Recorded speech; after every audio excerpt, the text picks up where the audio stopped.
Good evening, fellow Americans.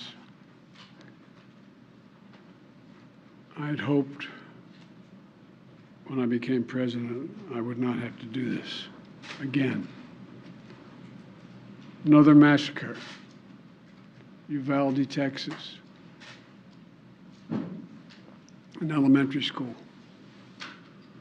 Beautiful, innocent, second, third, fourth graders. And how many scores of little children who witness what happened see their friends die as if they're on a battlefield, for God's sake.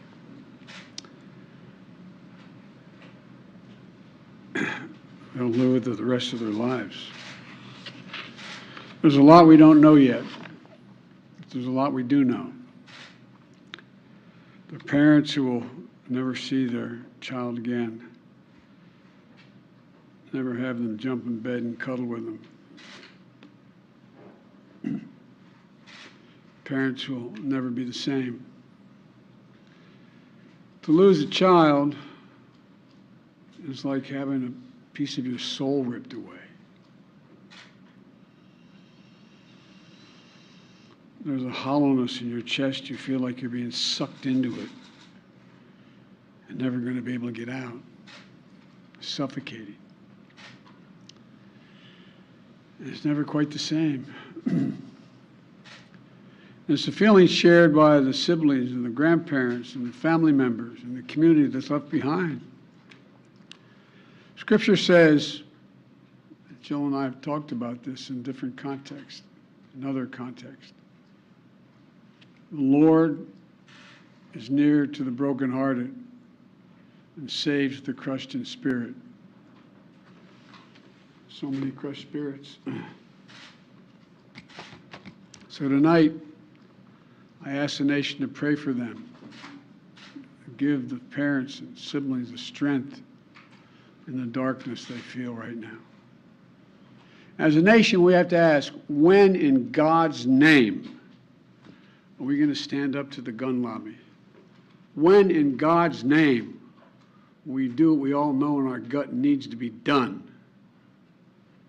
It's been 3,448 days, 10 years since I stood up at a high school in Connecticut, a grade school in Connecticut, where another gunman massacred 26 people, including 20 first graders at Sandy Hook Elementary School.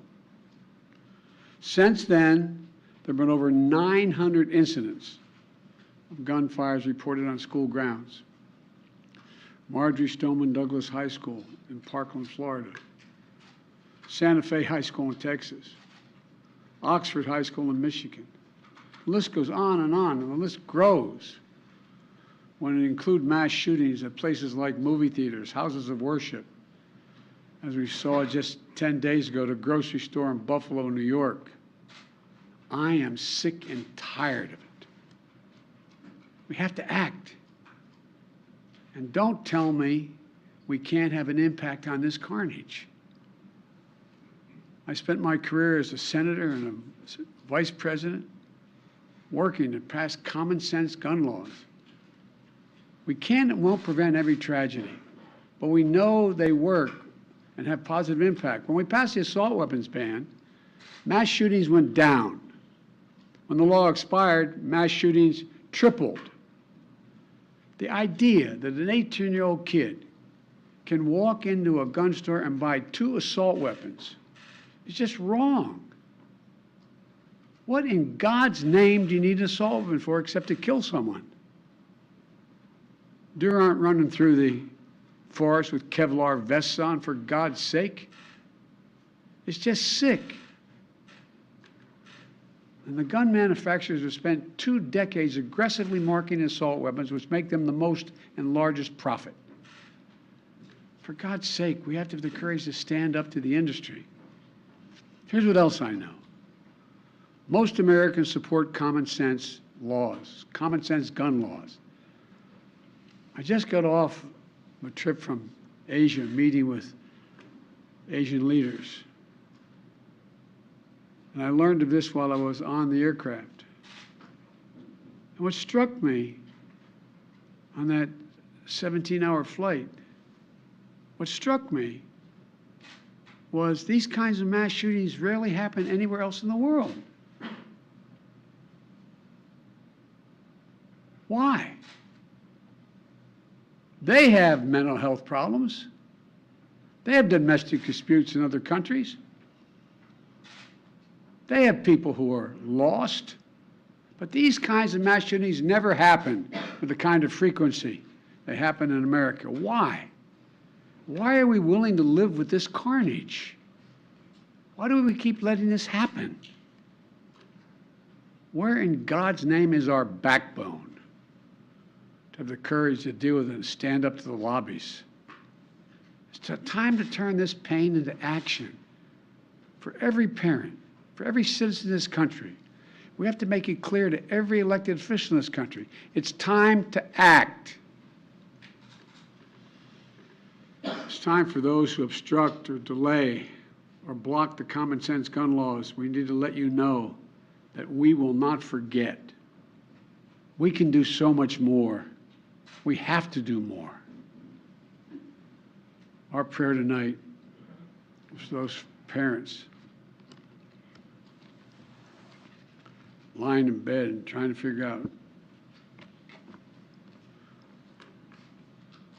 will I be able to sleep again? What do I say to my other children? What happens tomorrow?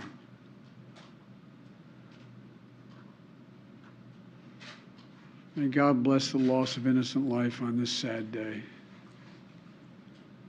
And may the Lord be near the brokenhearted and save those crushed in spirit, because they're going to need a lot of help, a lot of our prayers. God love you. Will you go to Texas, sir? Sir, will you go to Texas?